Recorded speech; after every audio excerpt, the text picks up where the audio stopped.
Hello everyone, welcome back. Today I'm going to show you how to build a data table from scratch using Livewire 3. So far we have learned, I think, everything we need to know to build a fully fledged data table using Livewire. So let me show you guys what we will build today. We will have a table like this.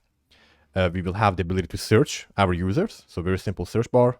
Let's say I search for Tina and it will search for the name and email. So let's say I search for this specific email. So we have search functionality. We have the ability to maybe have filters. So let's say I have a user role over here. I can filter by regular users or by admins or all. We have the ability to sort. So I can click on any column and it will go ahead and start sorting it. By default, it will first sort descendingly. And if I click on it again, it will switch to ascendingly, and I can switch columns as well. As you guys can see, we have the ability to sort as well. And next up, we have the ability to change the number of items per page. So let's say we want to have more items per page. You can go ahead and do that. And this is customizable. You can have more than 100 as well. So it's up to you. And then we have pagination, which we already have learned how to do. Very easy to do. I will also show you guys how to add or implement a simple delete functionality. So if you want to delete a user, you can click on it and we will show a simple kind of dialog to confirm the deletion. Okay, so and if I cancel, nothing happens, right? If I click again, boom, delete it. Last but not least, I'll show you guys how to use the browser or the URL to keep track of what the user has searched. So let's say I search for Ola, the first user here, and I also sort by role, and I also want only admins. We don't have an admin of Ola, do we? Yep. Okay. So now if you guys pay attention to my URL, you can actually see that it has all my search parameters in the URL. So if I go ahead and copy that and I share it with a friend or another admin on my company, something like that, and they open it up, they will get the exact same search result as I am. Okay, so we will also cover how to do that. It's going to be very easy. So that's it for the demo, guys. Now that I have showed you guys what we are going to build, let's get coding. All right, guys, so I have gone ahead and created an empty Laravel 10 project, as you guys can see at the bottom, Laravel 10.2 as of now. So let's start off by first installing Livewire. So go on the Livewire website, copy the install command or just type it in. Composer require Livewire. So I'm going to paste that in on my terminal. Now, while that is happening, guys, we need to set up our HTML template. So I have already prepared a table template for today's video, which is going to be the one I showed at the beginning of the video. So you can go on my GitHub. I have the link in the description, and you can go ahead and just copy this and paste it in for the template. So for now, I'm just going to go ahead and put it inside the welcome.blade so we can see that it works. So inside welcome.blade, I'm going to remove everything.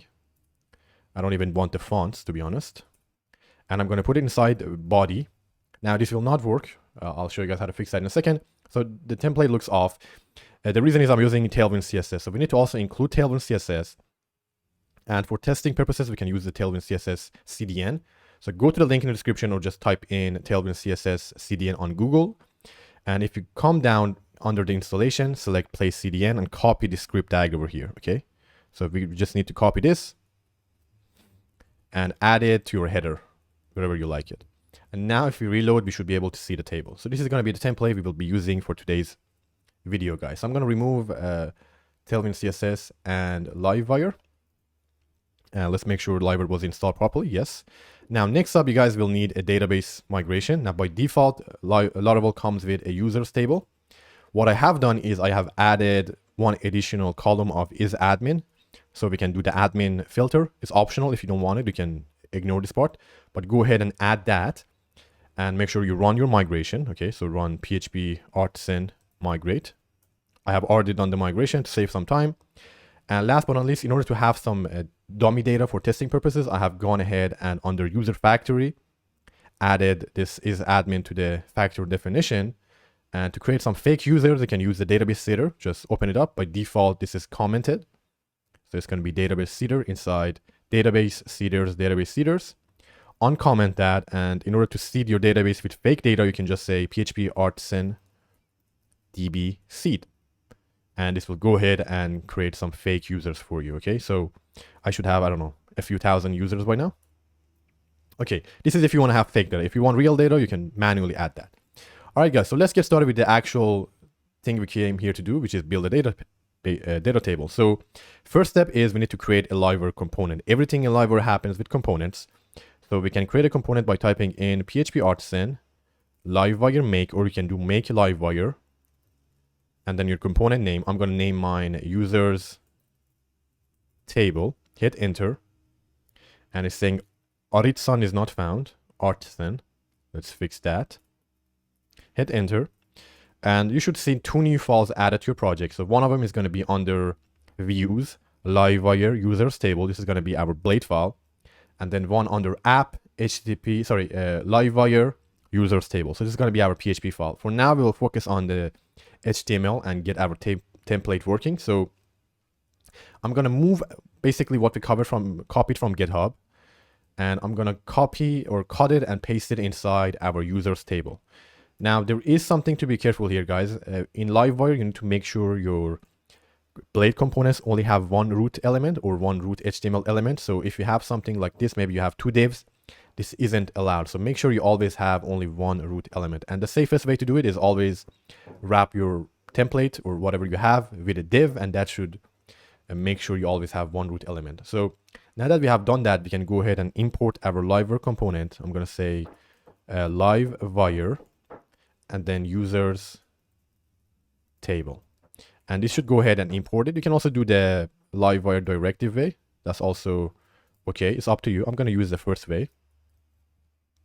And if I reload the page, we should see the same thing. So if you are able to see it, that means you have done the first part. So let's first start off super simple, and we're going to go ahead and first display the users on our database. Okay, so first go with read, which is part of the CRUD operations. So this is our table. We have a table over here, and we have our table body. So we can go ahead and actually display all the users here. So let's open up our component, and we can pass in the users on our table using this render method. So I'm going to pass in an array and say users, and then get our user model. User, it's for some reason not recommending it, I'm not sure why. And then say all. I forgot the comma, that's why. So let's do user. And for now, I'm going to get all the users. Later on, we will add the pagination. And then to display them, we can go ahead and add a for each loop around our tr tag. So let's go ahead and do that. And here we're going to say users as user. And then we have name, email, all that stuff. So this one is going to be user name. This one is going to be a user email. This one is going to be a user is admin. Later on, I will make this a bit prettier. So for now, let's just keep it as it is. And then this one is going to be a user created at. And then let's just copy this for updated at. You can also remove updated at. It's not that useful, but it's there. Now for is admin, one thing we can do is we can kind of change the style if it's not an admin. So we can say user is admin. If it's true, we can show text green 500. And then if it's not true, which is going to be a regular user, we can say text, I guess, blue 500. Why not? If you really want to be efficient, I guess you can technically move this text outside. I'm not a big fan of that, so I'm just going to keep it as is. Then I'm going to copy this exact same thing here. And then if it's an admin, I'm going to say admin. If not, I'm going to say member, something like that. So let's format this. Let's go back. Let's do reload. This will probably crash my site, so let's actually not do this. Let's do paginate 50. And in order for pagination to work, as always, we need to add the use with pagination trait. I think I have over 3,000 users, so that's why I'm not going to use all. Let's reload. And as you guys can see, now we are able to see our users here. Very nice. And the member and the admin thing is also working. The admin color isn't working for some reason. Let's see why that is. Oh yeah, I forgot the text. Okay, good. So now that we have that, guys, let's go ahead and add our pagination buttons at the bottom of the page. So since we already have this paginate over here and it's 50, let's make it 10 so I don't have to scroll so much. In order to add the pagination links, super easy. And if you guys want to kind of see all of these, I have a course on Livewire 3, so you can guys check it out. But in order to show the pagination, very easy, you can go ahead and access your users variable and then just call links. Okay, this is exactly like it is in Laravel. And by default, it will go ahead and use Tailwind CSS. And if we reload, as you guys can see, we get a nice looking pagination out the box. Super good stuff. Now, what about this per page? So let's go ahead and implement this because it's very easy to do. So in order to do this, guys, we need to add a public property to control this. So let's go ahead and open up our users table under with pagination. And again, make sure you have this with pagination, otherwise your pagination won't work. Let's create a public property of per page, or you can maybe name it items per page. And by default, I'm going to set mine to 5. And then what we can do is, instead of this hard-coded 5, we can go ahead and say this dot per page. Okay, so we are basically using our public property to control how many items we have per page. And in order to bind this or have it be controlled by this select box, very easy to do. We can go ahead and find this select box first, which is going to be inside line 69. If you scroll down, you should see this select. So we can use something called wire model. And then in order to make it happen live, we need to say dot live. And then we need to tell it which property to bind it to, which is going to be per page. So let's go ahead and add that. And that's all we have to do, guys. Super easy. So let's go ahead, do a reload, and let's test it out. So now it's automatically 5. And if I go to 10, we get 10 items. If I go to 20, we get 20 items, and so on. Okay. Now, if you would like to add more items to your table, you can just go ahead and add, an option here. Let's say I want 7. Okay. So let's do reload. I select 7, as you can see. Very easy and customizable. And again, you can get these from your component as well. You don't have to hard code it, but in this case, I'm going to keep it super simple. All right, so next step, let's go ahead and implement our search functionality, which is going to be the second easiest thing to do. So I do have a video on building a search box specifically. So it's going to be very similar to that if you guys have seen my video on it. But first step, we can go ahead and define another public property of name search. And by default, I'm going to set it to an empty string. And then what we can do is, on our user, we can go ahead and add a where statement. Now, in order to make it a bit more complex, I'm going to go ahead and on my user model, define a scope for searching. So let's go ahead and do that. I'm going to say public function scope search. And scopes are a way basically to contain your searches or your eloquent queries in a nice, elegant syntax. So here it's going to accept a query, and then the value we can pass in to it when searching. So here I can say query.where, and then in this case, we're going to search by name and email where, and we're going to do a like search, and I'm going to add in a wildcard search. So add this percentages, and then inside here, we can say value. Now, this is going to only search by name. If you want to search by name or email, we can say or where, and then basically copy this exact same thing, okay? And I'm going to say email. And that's all we have to do. Now, the nice thing about scopes is Laravel will automatically wrap it around a bracket, so it's not going to interfere with your other where searches, especially if you're using or where. So now in order to use the scope, we can go ahead and basically just type search. So now this search function is going to be available to us. And one more thing, guys, make sure you add the scope as a prefix. It's very important. So now I can pass in this.search. So I can pass our search property, and Laravel will go ahead and apply this query to it. Okay. Now that we have done that, next step is we need to bind, or basically have our input update our search property. And this is going to be similar to our per page. So we need to find our search box. I'm just going to say find it, and it's an input over here. And in order to bind it, we can go ahead and say wire model. Now for this one, we'll still have to make it live, and then basically bind it to search. Now, because this is an input box, I have a video on this specifically, guys, but this will send a request every time we do a keystroke. This can be a bit taxing on your server. It's going to send a lot of requests. So one thing we can do is we can say debounce and then give it like a time. Okay, so this will basically send a request once we stop typing after 300 milliseconds. Okay, so once we stop typing, it will wait 300 milliseconds and then send a request for searching or update our search property. So it's a bit more efficient and still looks nice. So let's do a reload. I'm gonna go ahead and search for Jacobs. So let's type in Jacobs, and you guys can see Jacobs comes at the top. Jacobson.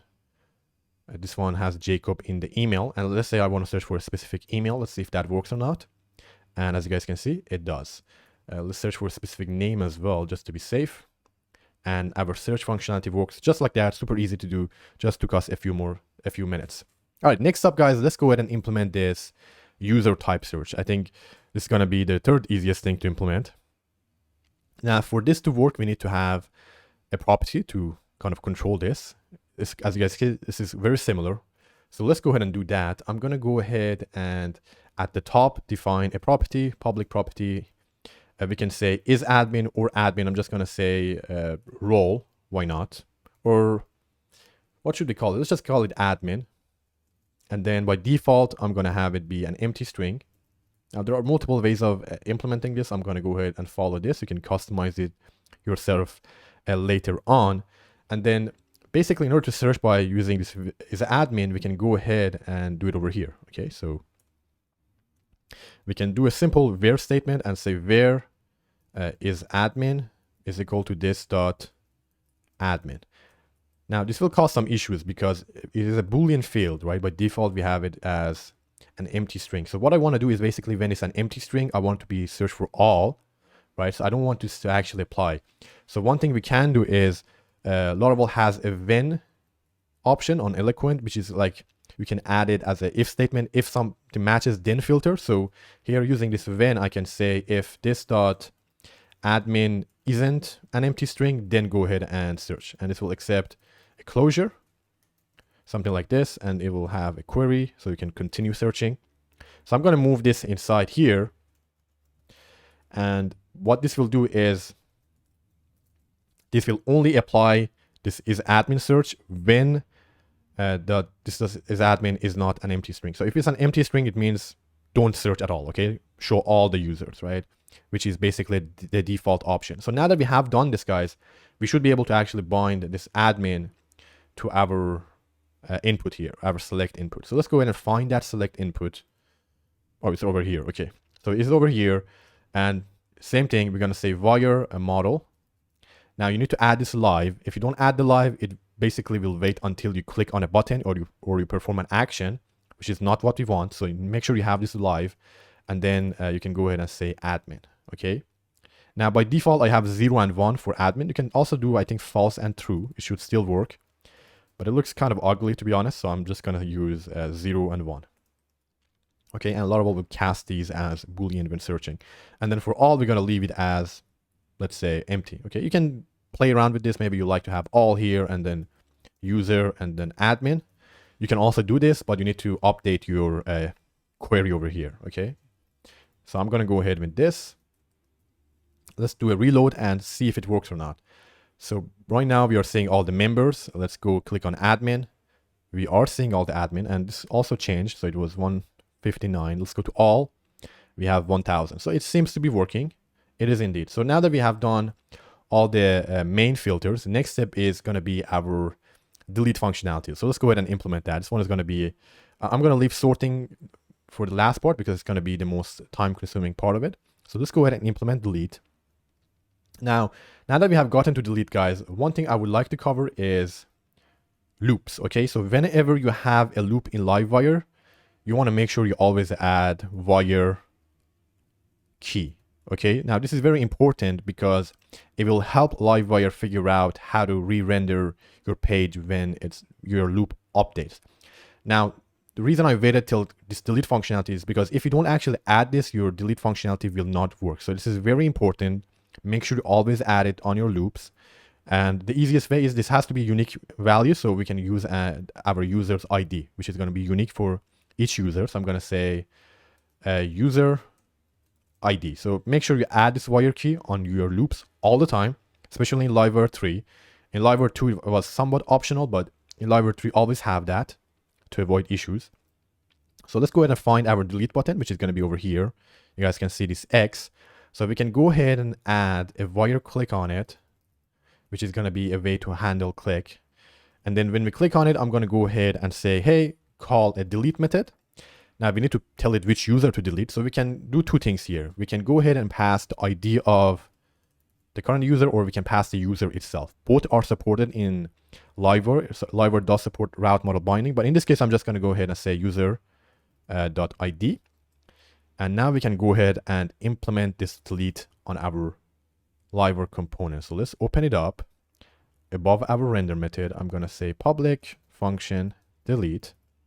Now here you can get the user ID. This is one way of doing it, but Livewire supports a model binding or route model binding. So here I can say user and then user. So it uses kind of the Laravel's service container. And then just to delete it, I can do very simple stuff. Just say user dot delete. Okay, this is the easiest way you can go about it. You can add more checks or add extra functionality if you like, but that's basically how I'm going to do it. So let's go ahead, do a quick reload and see if this works or not. And if we get any errors, I'm not actually sure. We will see. So let's say I'm going to delete Kylie Jacobs over here. Is it Kylie? I'm not sure. So let's click on this and boom, gone. Brooklyn Rampo, let's click on this person. Let's click on prof, and as you can see, our delete functionality is working. And also the number of items we have is getting less and less. So it is working. Now, what about the confirmation dialog? How do we add that? Now, you can show a modal if you like. There are many ways of doing it. The simplest way, if you just want a super simple stuff, is you can use an on-click JavaScript on-click for this. So let me show you guys how this works. Now, the ordering here is important. Before your wire click, go ahead and add a JavaScript on-click. And then here we can basically use a confirm dialog, which is basically a simple JavaScript confirmation window. And here we can add your message. So I'm going to say, are you sure you want to delete? And then I can maybe use Blade to display the user's name, user.name, and add a question mark. Are you sure you want to delete this user? Now this confirm dialog, if the user clicks on cancel, will return false. If they click on accept or okay, I forgot what the button name is, it will return a true. So technically we can do an if statement here and say if it's true, which means they wanted to delete it, do nothing. Okay, if they clicked on cancel, we can go ahead and basically stop propagation. So this will basically make it so our wire click won't work. And to do that, we can say event dot stop immediate. Did I spell it properly? Yep. Propagation. Okay, and if I misspelled it, we will figure out in a second. And that's one way of doing it. So let's go ahead and see if this works or not. I'll do a quick reload. And it is giving us an error. Let's see why. Undefined constant name. Yep. The reason is I forgot this arrow here. All right, let me click on this. The dialog comes up. It says, are you sure you want to delete Mr. Maud? Okay, I'm not going to say that. If I click on cancel, it did indeed cancel it. Let's click on accept. Let's see if it works or not.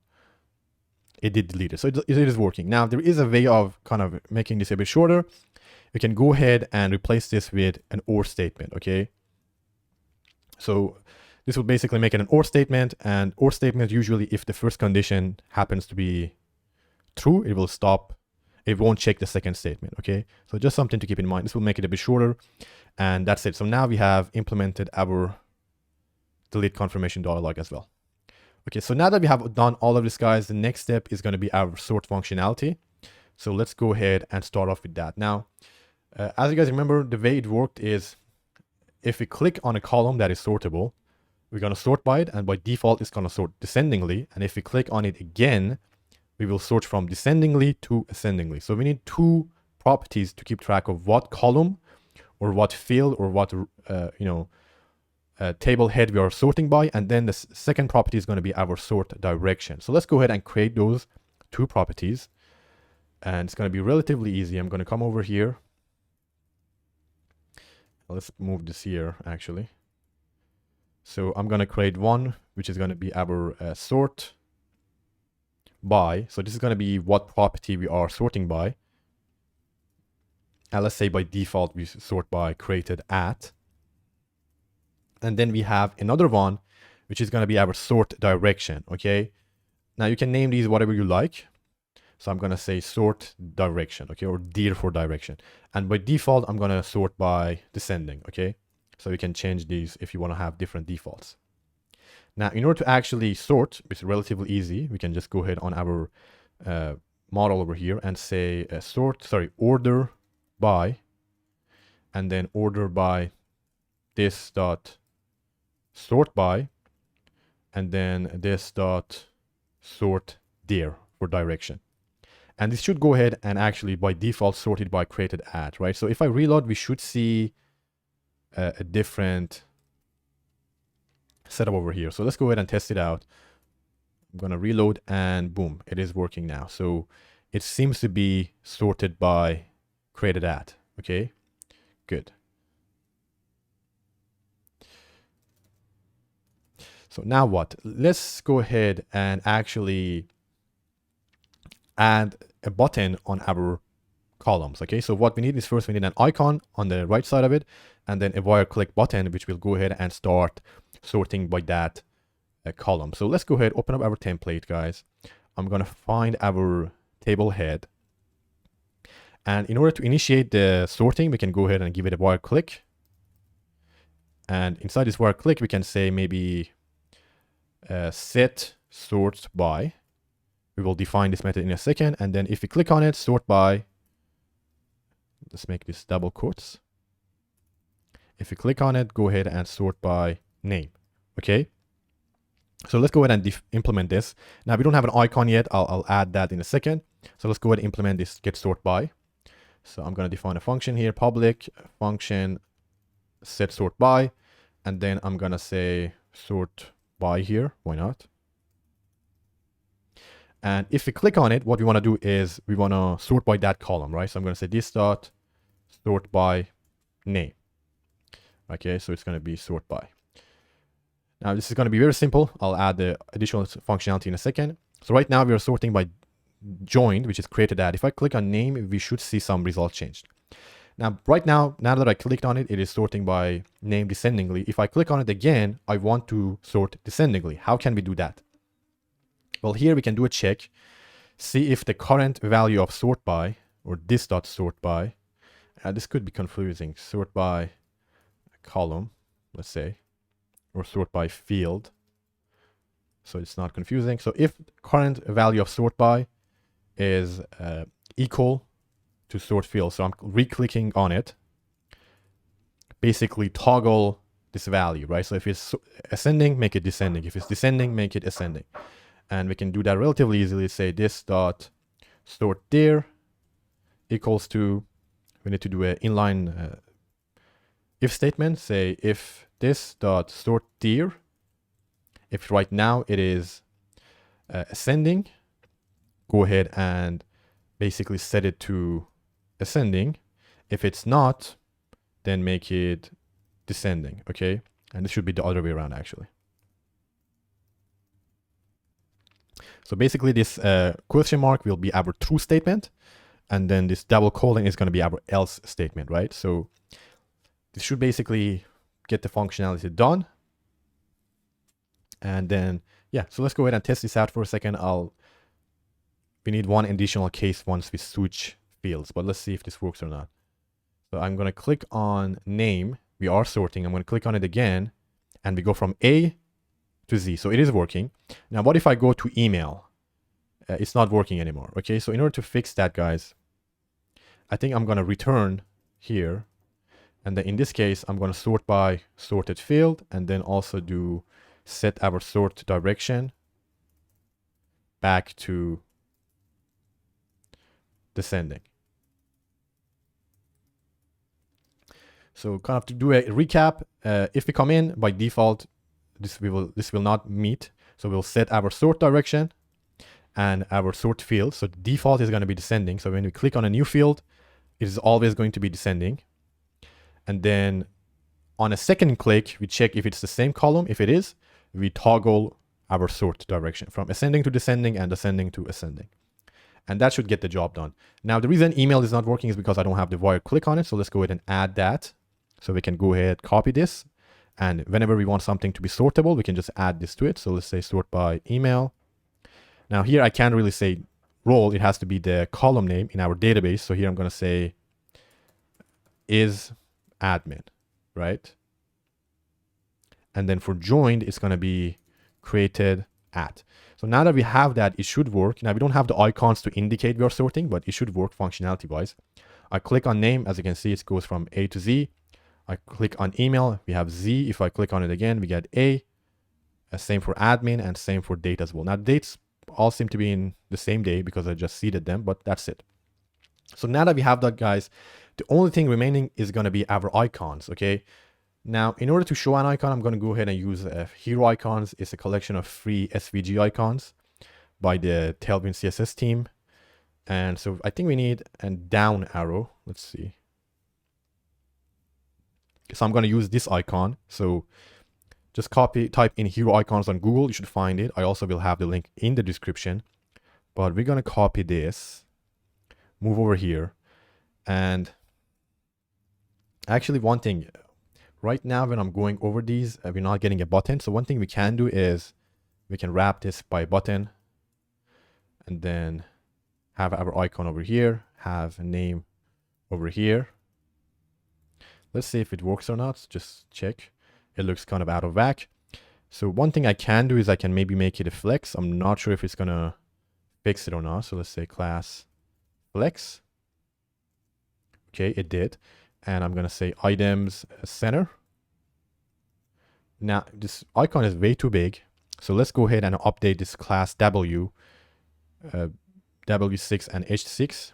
So let's make it 3. I'm not sure if it's going to be enough.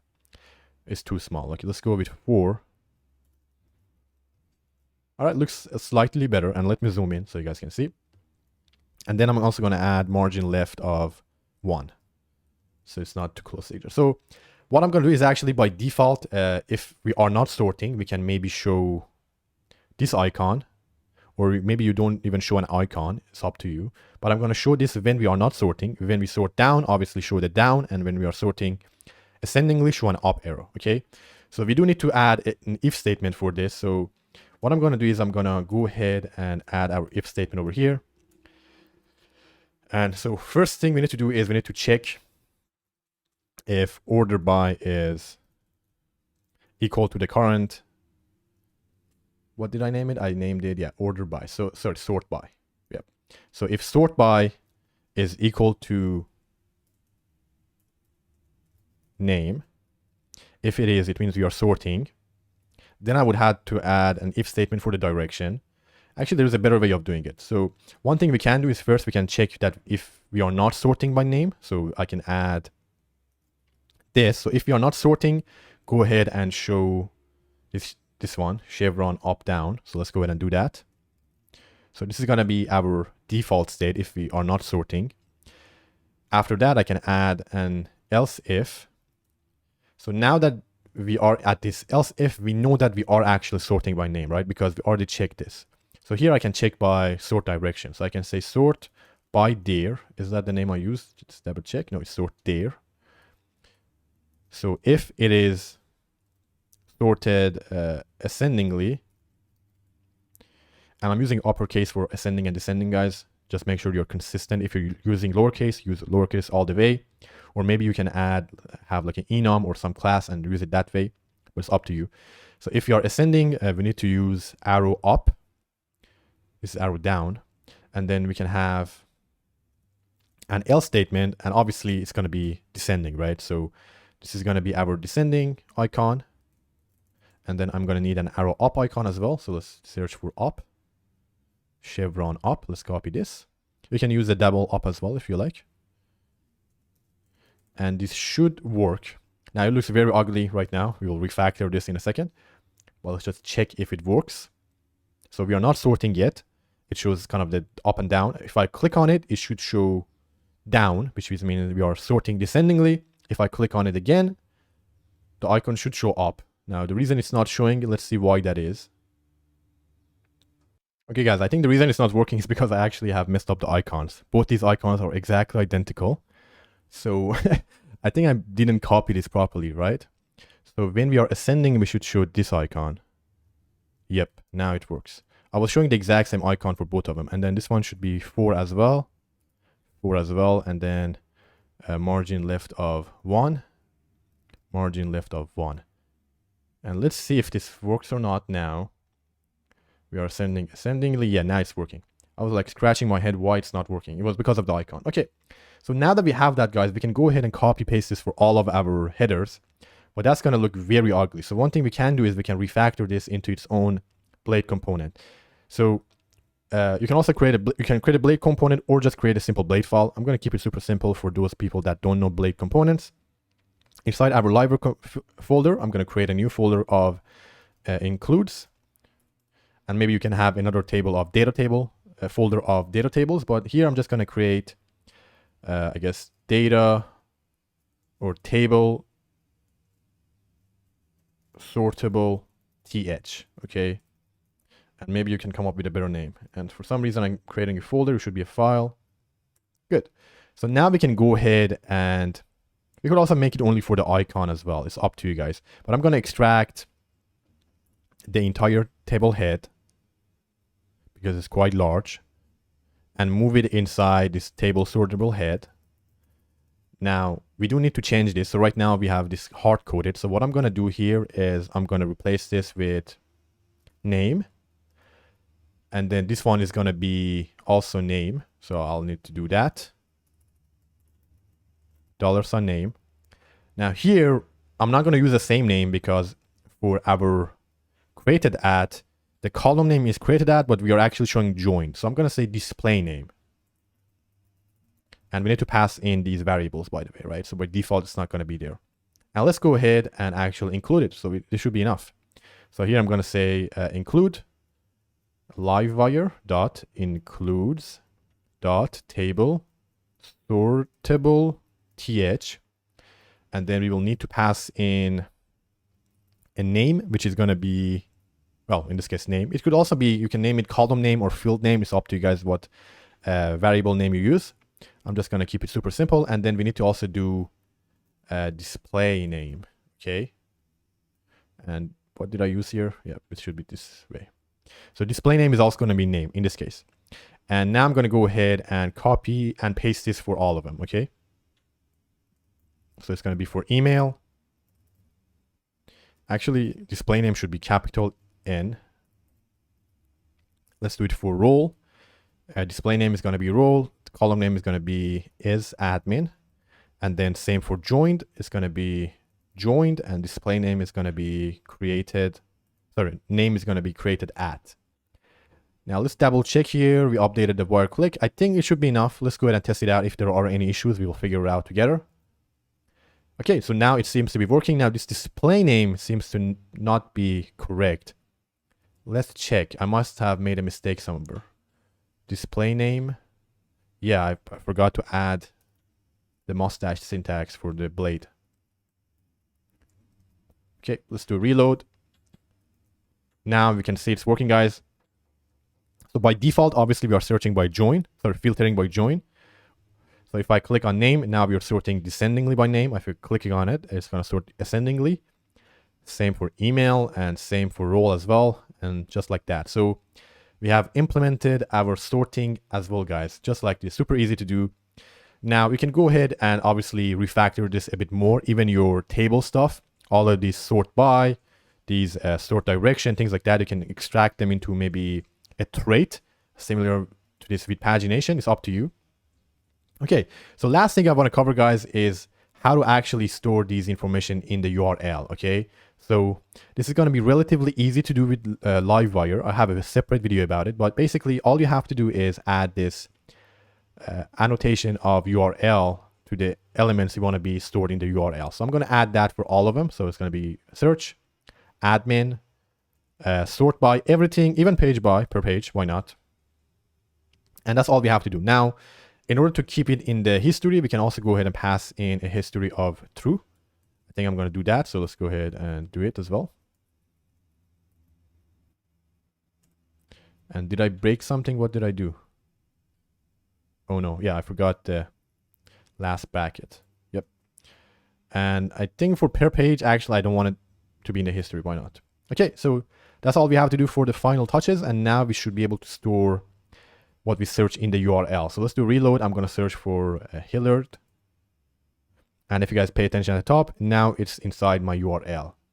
And if I copy this, open it up on a new page, I should see the same results, okay? If I search for admin, it's going to be in the URL. Let's see per page again as well. So it seems to be working, guys. Let's remove that. Let's copy this. Let's try again. And yes, so now everything is working. Now, one potential issue you might face, guys, and not every data table I have seen fixes this or does this, but let's say in this case, I have 97 results, right? And you are on page 8. And you go ahead and you change your search filter to, let's say, Hillard. Now you see no results, even though there was a user with Hillard. And the reason is because we are still on page 8. So the user needs to click on page 1. If you would like to automatically reset the page to page 1, there is a way to do it. You can use lifecycle hooks in Livewire. And there is an easy way of doing it. You can just go ahead and say public function updated, whatever your property name is. Let's say search. Now it does have to be capital here. And basically Livewire will check if a function of this name exists and automatically call it when your search property is changed. And then in order to reset the page, you can say this.reset page. Now this reset page method comes from this with pagination. So if I click on it, you can actually, let me show you guys. It's here. So where is it? Reset page. So it just sets the page to page 1. Okay, so this should basically automatically reset the page when we search for something. So let me try again one more time. I go to Hill. We have, let's do it with H alone. I go to page 8 and then I search for Hill. And as you can see, we are automatically now to page 1. Okay, so we didn't have the same issue. So that is it, guys, for today's video. I will have the entire code base in the description. You guys can go pick it up from GitHub if you want to take a look at the code. Now, I tried to keep it simple, guys. I didn't want to overly complicate it, but if you like, you can refactor this more. There are also Livewire packages that specialize on building data tables. So if you want more complex behavior, maybe you want to check out those packages, okay? You just Google Livewire data tables, and there should be multiple of them, okay? You can also use Filaments table builder as well. And if you're interested, you can ask me in the comments, and maybe I can make a video about it if you guys are interested. But that's the basics of it, guys. You can refactor this more if you like. It's up to you. The video is already very long, so I don't want to make it longer. But that's it. Hope you guys enjoyed this video. Hope you learned something new. If you have any questions, you can ask me in the comment section below. As always, don't forget to like the video and subscribe if you're new to the channel. And I'll see you guys on the next Livewire video. Have a great day. Bye.